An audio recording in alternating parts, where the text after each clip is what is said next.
before I started, I just wanted to do one thing, because 70% of the people weren't here last year, and I know when Caitlin was reprising all the great presentations, there were a few things that she left out.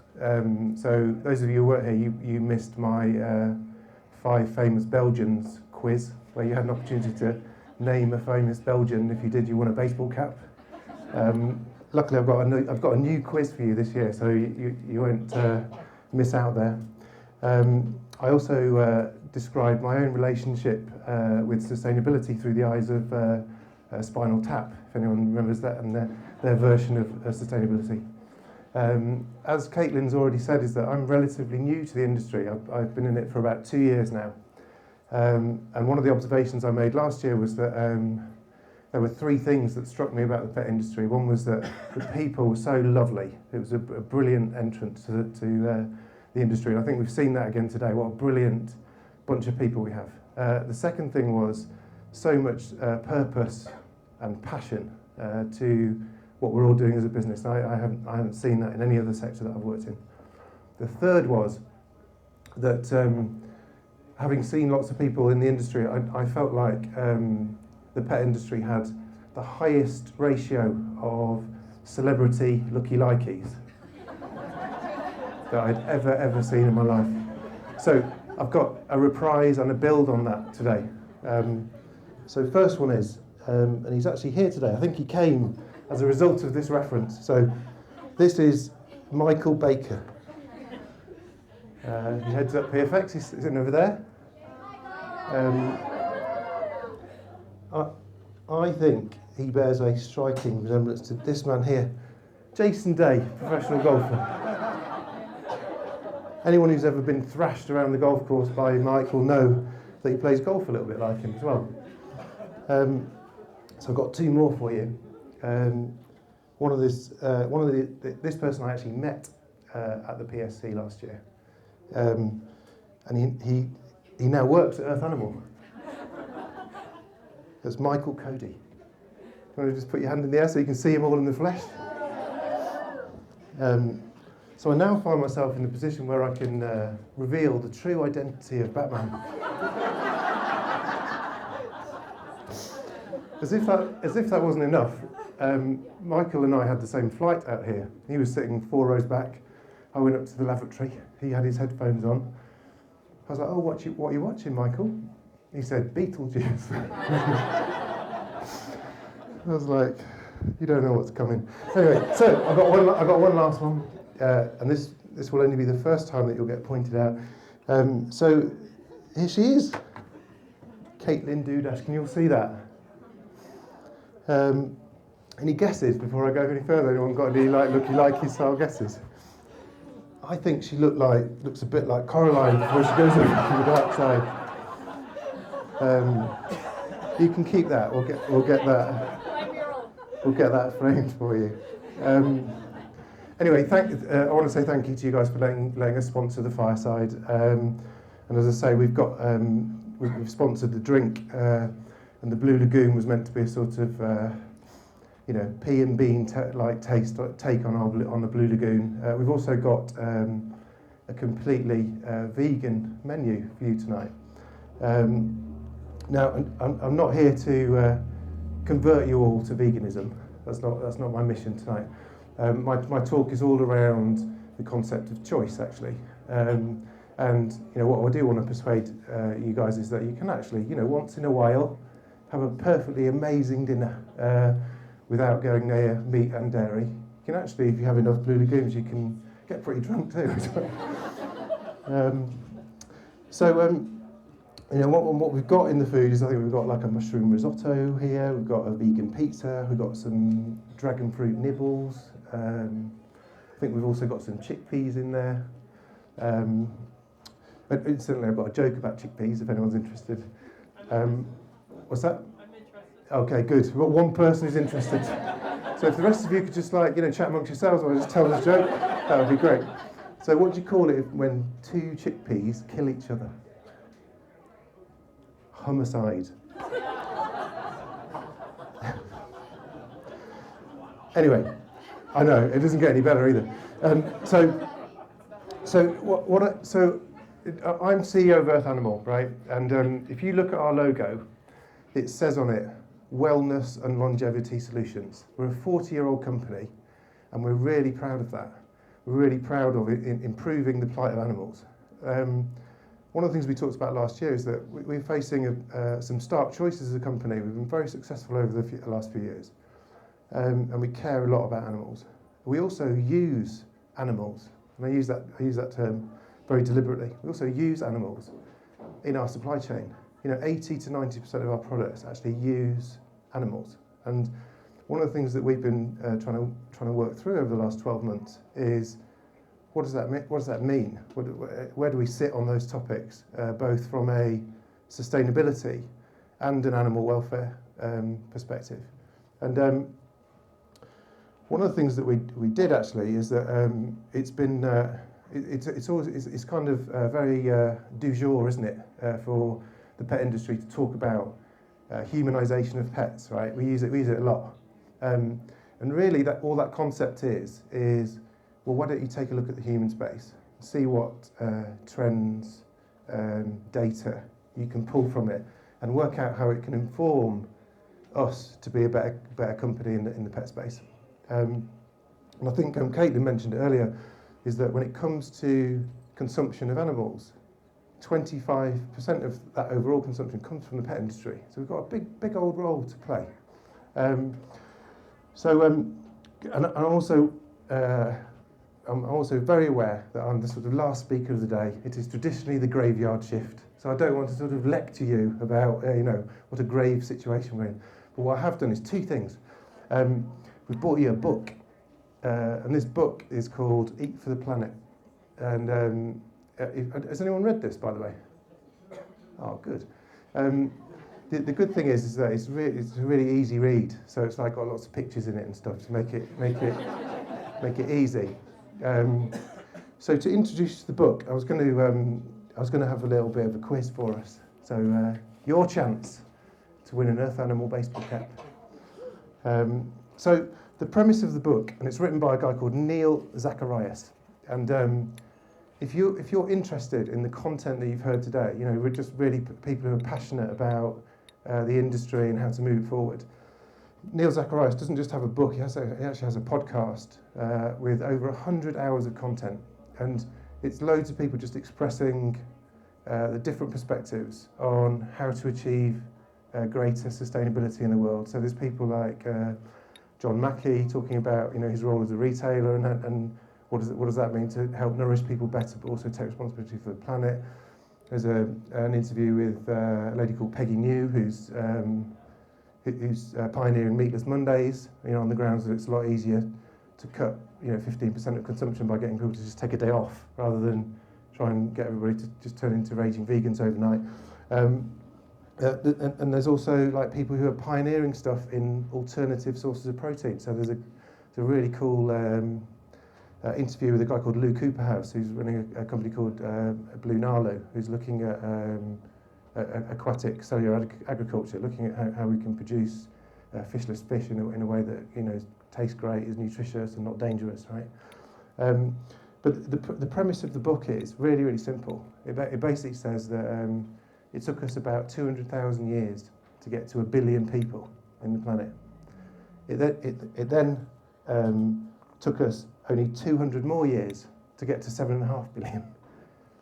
And the forecast is that by 2050 we might be as high as 10 billion people. And unless we work out gradually evolving ways of nourishing ourselves and our pets, actually, there's a decent chance that the food and supply chain might collapse. So the clock is, ticking. We've got 30 years to sort this out, right?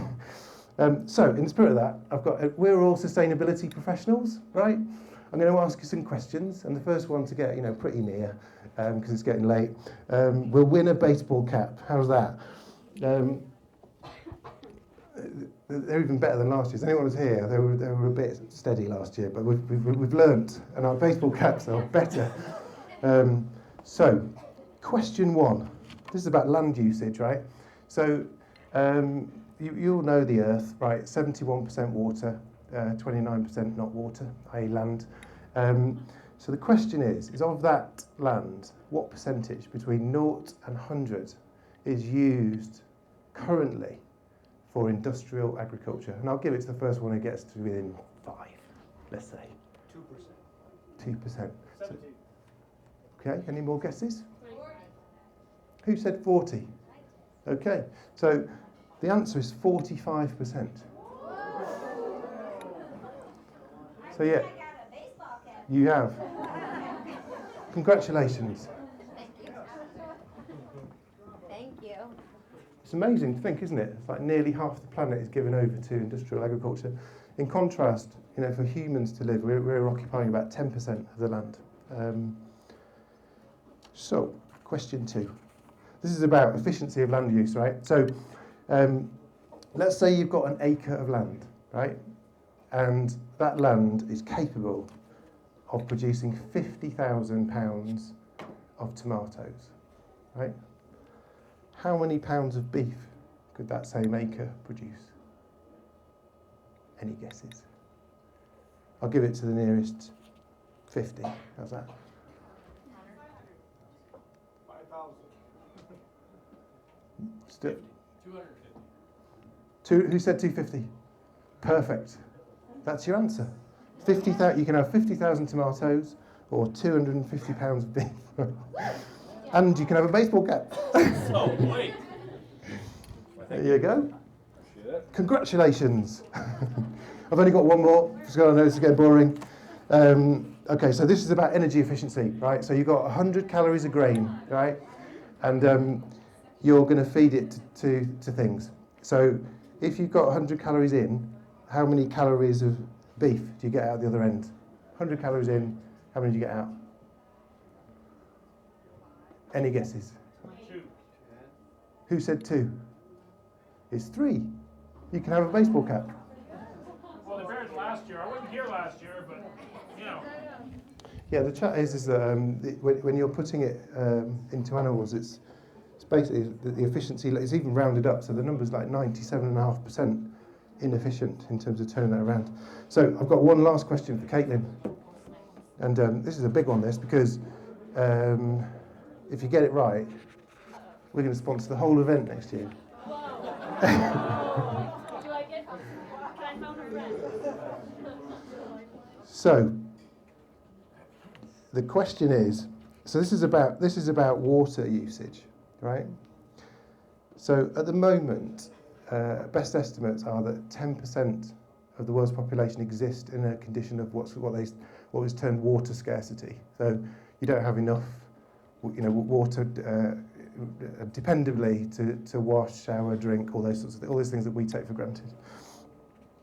So the question is, if you went vegan for a day, how many gallons of water would you save versus eating an aggregate kind of carnivore-based diet?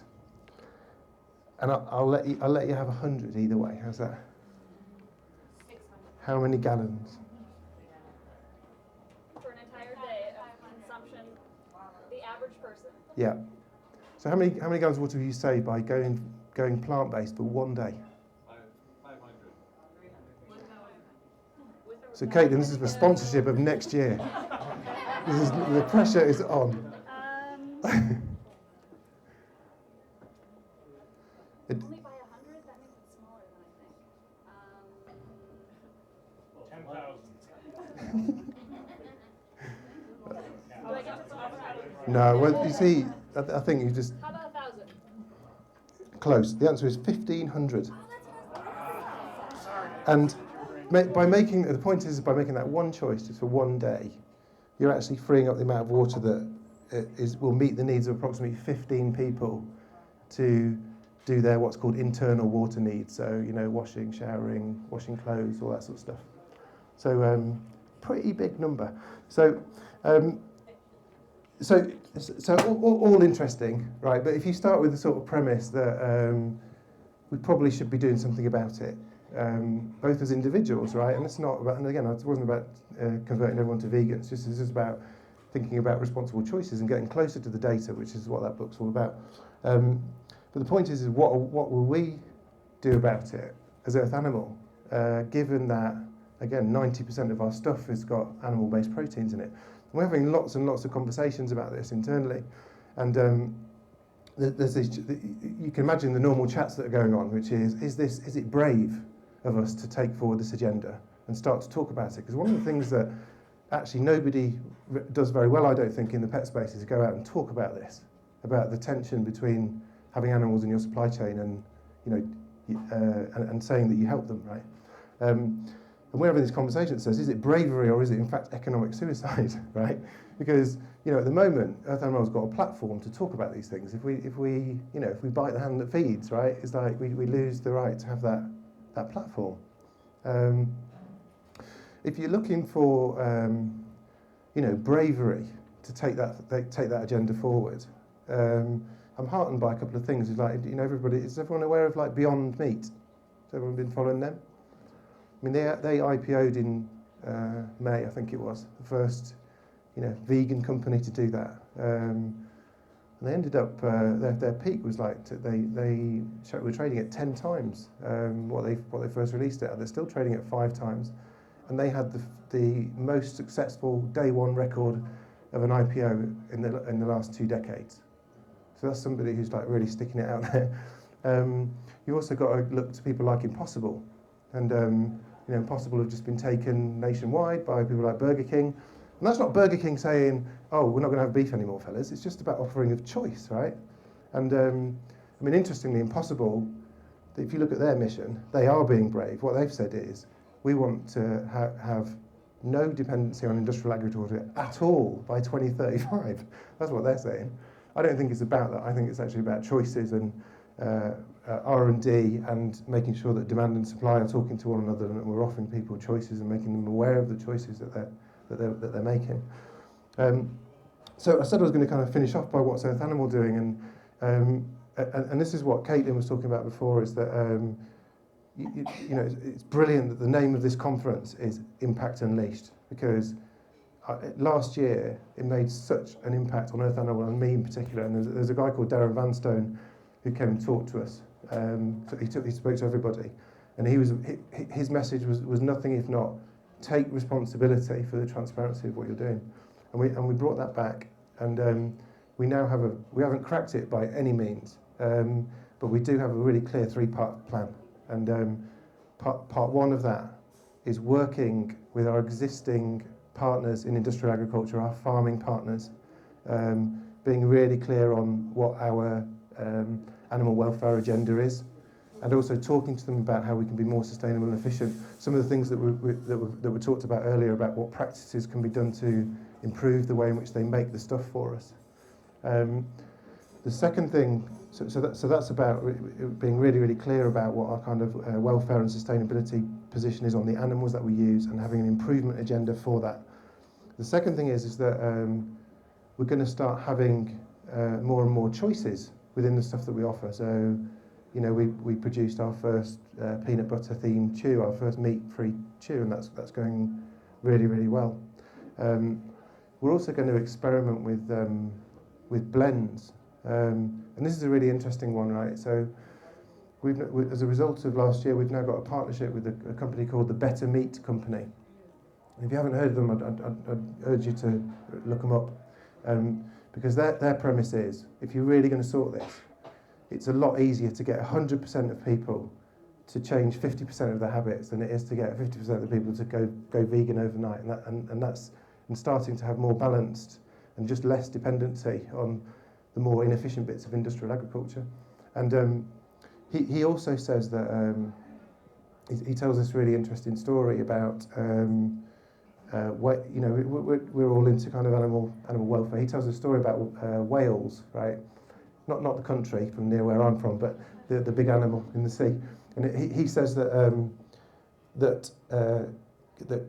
kerosene, the invention of kerosene, did much more for actually the animal welfare of whales than any activism ever did. And if you think about that, all he's really saying is that somebody went out there, treated the world as one great big chemistry set, and invented something that was different, better, more economically sustainable, to the point where they just didn't want to do that anymore. And I think there's going to be an interesting thing that's going to happen around that, about what happens in plant-based exploration and also cellular agriculture. We're probably going to get to a point where this stuff's just so amazing that people are just saying, well, why not? The other thing is that are blends tenable? And he's also Paul Shapiro's done this test where he had a straight hamburger and a blended hamburger, 50-50. And he tested it amongst an audience, blind tested it, and basically asked them a question, which do you prefer? And the results he got were basically 20% preferred the beef burger, 40% couldn't tell the difference, and 40% preferred the blend. But the reason for telling that point is that once we can start innovating and creating products that are by their definition more sustainable, but actually preferable, both in terms of taste profile, eating experience, and the economics, that's when it starts to get interesting, and we avert that 2050 Armageddon that we talked about. So just to put the last bit of our sort of 3-part plan, before you can dig into the vegan goodies. So part 1 is clarity and improvement of our current supply chain by working with our current farmers. Part 2 is exploration of innovative plant-based stuff and blends. And then the final bit is making sure that we're right at the forefront of innovation around cellular agriculture. Now, it was mentioned there was a question, wasn't there, in the Ben and Jerry speech. And you have to be so careful, because what you don't want to do is invent something that's safer and then not think it through to the point where it creates a different problem. It's like at a very similar level, we've seen that in the last couple of weeks for vaping, right? Just as this, I've always thought that vaping is like awful anyway, but the people who would run vaping, they basically go, oh yeah, it's just like smoking, but it's not as bad for you. It's like, yes it is. Do you know what I mean? So we're going to be really careful about that, but we are going to be committed to exploring it, because we have to be curious and we have to be innovative, and I think with a burgeoning population and increasing sensibility and consciousness around what's right and what's wrong, we have a duty, a responsibility actually, as commercial entities who want to grow and build demand for the stuff that we deliver. So that's kind of it from me, I think. I just want to sort of say one thing, which is that, thanks for putting up with me at the end of the day. Hope you enjoy the vegan goodies. And my whole thing is actually about choice, isn't it? So if you don't like it, I've actually done a bit of research, and there's a really good steakhouse called Steakhouse 316 at 1922 13th Avenue, so that you can all kind of pile down there. I won't be there, but that's where you can go if you don't like what we've got. But thanks again for listening, and I'll see you soon.